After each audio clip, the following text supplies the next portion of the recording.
This next segment contains very important information for all site volunteers. No matter what shift you work, this information will help you understand the rules and roles that make BEDS volunteers work together successfully each night of the week. This portion of the training will take about 10 minutes. The points we will discuss in this section can also be found in detail in your volunteer manual. As a site volunteer, you are expected to know, understand, and abide by all of these guidelines. Before unlocking the shelter door for clients at 7 p.m., site volunteers should always verify that the phone is working by calling the local police to notify them that the shelter is open for the night. The police number should be listed adjacent to the phone in the kitchen at each site. Store all volunteers' personal belongings in the designated area. Find a secure area in the kitchen for your valuables and coats. Set up the men's and women's sleeping areas. Males under 12 years old may sleep with their mothers. Ask your site coordinator for directions if needed. Set out pads and boxes and clean linens. Set up tables and chairs for dinner. Get out all necessary supplies for the evening. Prepare disinfectant solution, which is used for cleaning tables, pads, and surfaces. Receive food and instructions from the cooks. Greeting clients, the registration and client intake process. Each night, at least one volunteer must sit at the registration desk to greet and sign in clients. No one may be admitted to the shelter without a BEDS ID card or without completing the intake process. Ask your site coordinator or a case manager for help if you are unsure of this process. Record each client's BED ID number on the registration sheet. Have new clients complete the intake form and shelter agreement. Give each new client a copy of the BEDS brochure. Introduce each new client to the case manager on duty. After completing the intake interview with the case manager, each new client will be issued a BEDS ID. The designated volunteer will then record the new client's name and ID number on the registration form. Volunteers should also help orient new clients to the site by showing them where to find pads, boxes, linens, designated sleeping areas, restrooms, and the dining area. Special possessions. If a client requests to store special possessions for safekeeping, provide the client with a valuables receipt and keep a copy of the receipt with the shift log. Label the item or items with the client's name. Store the items in a designated area in the kitchen, which is off limits to all clients, and note the stored items on the shift log so that other volunteers are informed. Evening food service. Dinner is served at 7:30 p.m. by the site volunteers. Please remember to always wear disposable plastic gloves when handling food. Go ahead and serve food in generous portions. However, second helpings, if available, may not be served until 8 p.m. Anyone arriving after 8:30 p.m. will not be served until breakfast. However, dessert items may be left out until 9:30 p.m. and are available to all. If a client has an approved late arrival and will need dinner, your site coordinator or a case manager will inform the volunteers of this person at the beginning of the first shift. Entertainment and bedtime procedures. After dinner, volunteers are encouraged to visit, play cards or board games, or enjoy TV with our clients. To ensure a good night's rest, lights are turned out in the sleeping area by 10 p.m., and the TV is kept on low volume until it is turned off for the night at 11 p.m. Late arrival forms. Late arrival forms are bright orange documents issued by case managers only. Clients arriving after 9 p.m. are not allowed in the site.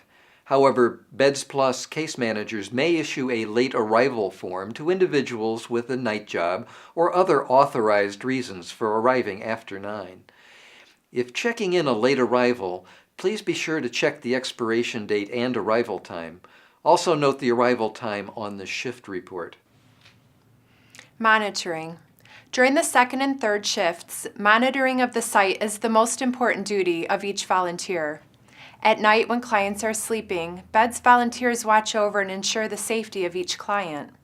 When monitoring, remember that all areas in the shelter need to be checked regularly, both the sleeping areas and the bathrooms. Sleeping areas must never be shut off by closed doors. Be as quiet as possible when making rounds during sleeping hours. During the first shift, 2 outdoor smoking breaks are allowed at 8:15 and 9:15, but must be fully monitored by a volunteer. Of course, buildings and bathrooms are always non-smoking areas. Wake up and breakfast. Third and fourth shift volunteers are responsible for waking up clients at 5:45 a.m., making breakfast, cleaning up, and gathering laundry. Here are the key points to remember during these times. No TV is allowed before 5:45 a.m. Volunteers should start to awaken clients at 5:45.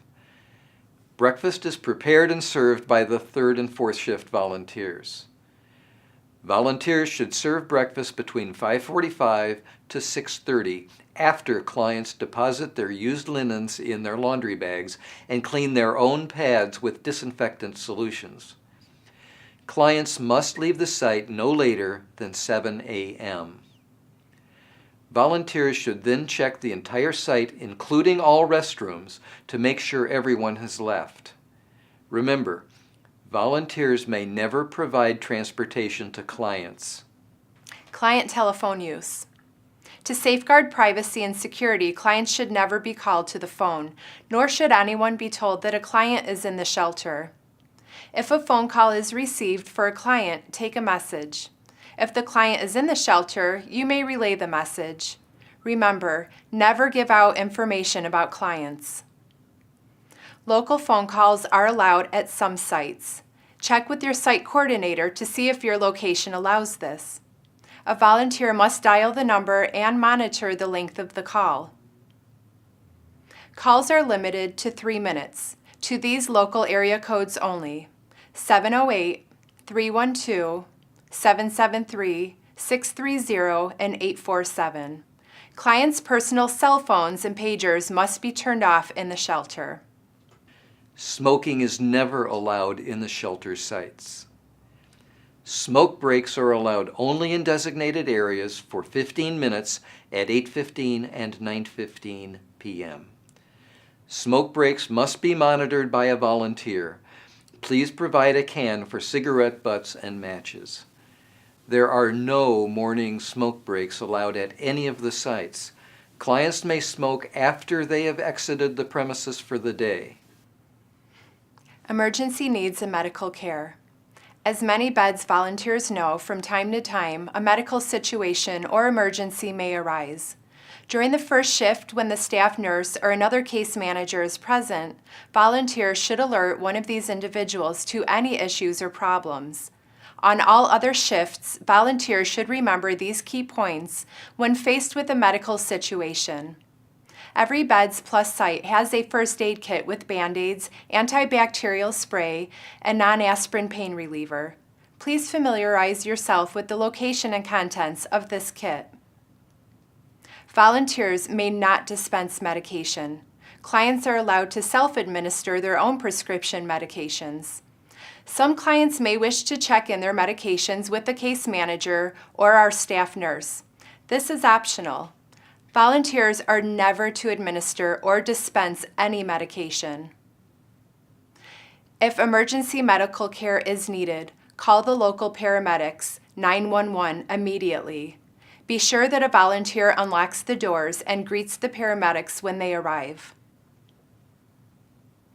Please note emergency medical information on the shift report and leave a message on the BEDS office answering machine, 708-354-0858, before your shift ends. It's vital that your fellow volunteers and your site coordinator are accurately informed about any medical issues that occur during your shift. Cleanup. After dinner and in the morning, Volunteers need to follow the cleanup guidelines for their specific site.